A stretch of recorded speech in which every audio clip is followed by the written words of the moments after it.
the channel dedicated to uncovering the chilling, true stories locked within the world's most beautiful and terrifying landscapes. Here, we don't just report mysteries, we dive into the fear, the confusion, and the lingering dread that surrounds cases abandoned by logic.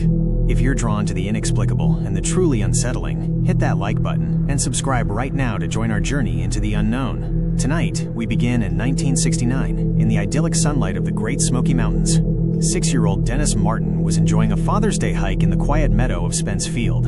He was playing a game, ducking behind a small cluster of bushes, no more than 20 feet from his own father. In the second it took for his bright red shirt to pass out of sight, Dennis was gone. The year 1969 is remembered for lunar landings and cultural shifts, but for one family, it marks the start of a cold, unsolved horror story etched into the heart of the Great Smoky Mountains. The disappearance of 6-year-old Dennis Lloyd Martin from a popular open meadow named Spence Field remains one of the most chilling cases in American history. It is a true crime narrative that abandons logic, presenting a series of events so baffling and terrifying that they suggest an immediate, overwhelming, and possibly unnatural force was at work on that fateful Father's Day weekend. The initial setting was one of pastoral beauty and familial joy. Spence Field, a high-altitude meadow straddling the border of Tennessee and North Carolina, was the perfect scenic spot for a hike. The Martin family, including Dennis, his father William, and his grandfather Clyde, were experienced in the outdoors. The event that would shatter their lives was intended as a simple prank, a children's sneak attack on the adults. At approximately 4:30 p.m. on June 14, 1969, the prank was initiated. Dennis, wearing a bright red t-shirt, was directed to loop around a dense thicket of rhododendron bushes, a distance of no more than 20 feet from his father. William Martin looked directly at his son as he ducked behind the foliage. The other children completed their part, laughing and startling the adults. But Dennis never appeared. The time delay was measured in agonizing seconds, not minutes. When William Martin walked the short distance to the bushes, there was nothing. The bright red t-shirt, the small shoes, the giggling boy, vanished. The immediate, terrifying paradox of the case was established. A 6-year-old boy had disappeared instantly and silently from an open clearing, under the direct gaze of his father, only 20 feet away. The mountain had swallowed him whole, without a struggle, a cry, or a sound. The clues, the scream and the sound, 1:45 to 3:45. The immediate actions taken by the family cemented the mystery's chilling core.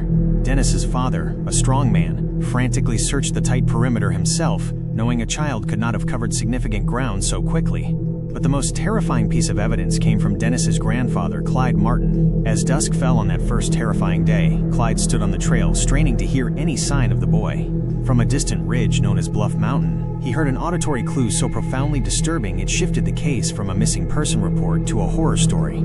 He heard a brief, muffled cry, distinctly that of a child, immediately followed by a sickening, guttural, animalistic sound. This sequence of sounds, a human cry of terror instantly silenced by a powerful predatory noise, is the case's defining moment of dread. It suggested that whatever took Dennis was not slow exposure or a clumsy fall, but an immediate, violent, and intentional act. While the noise could have been a large animal, the proximity to the boy's last known location and the terrifying timing defied any conventional explanation. The family's immediate reaction was to suspect abduction, either human or something far more primal. The search, the storm, and the contamination, 3:45 to 5:45. The official response was unprecedented. The search for Dennis Martin became the largest in the history of the Great Smoky Mountains National Park, involving the FBI, the U.S. Army, and over 1,400 volunteers. But the mountain defended its secret with violent force. That very first night, a massive thunderstorm descended, dumping 3 inches of rain onto Spence Field. The colossal downpour effectively erased every potential footprint, every scent trail, and every tiny physical clue, contaminating the scene and hindering the bloodhounds' efforts permanently. Despite months of intensive searching, they found virtually nothing. The one significant piece of evidence that did surface only compounded the confusion: a single small shoe and sock found miles away from the vanishing point. If Dennis had walked that far, why would he remove one piece of footwear? Was it an intentional discard, or was the shoe pulled off him? The final, eerie layer of complexity came from an unconfirmed but widely reported claim. A family camping near the area reported seeing a large, hairy creature carrying something over its shoulder on the evening Dennis disappeared. Although dismissed by officials, this witness account, combined with the grandfather's account of the guttural sound, cemented the local lore that Dennis was taken by something wild, fast, and powerful. The official conclusion remains unsatisfying: that Dennis was lost, succumbed to the elements, and was likely removed by animals. However, this fails to account for the core facts: the instantaneous vanishing from a safe distance, the definitive noise heard by the grandfather, and the sheer lack of any definitive remains, despite the massive search. The case of Dennis Martin is a chilling reminder of the raw, incomprehensible power of the wilderness. It is a story where terror operates faster than human perception, where a boy can be plucked from the center of civilization and absorbed into the landscape without a trace. The tragedy of the Martin family is eternal. They are left not with a grave, but with a riddle, a beautiful mountain meadow that remains haunted by the sound of a small, instantly silenced scream. The mountain keeps its secret, and for the family, the waiting continues.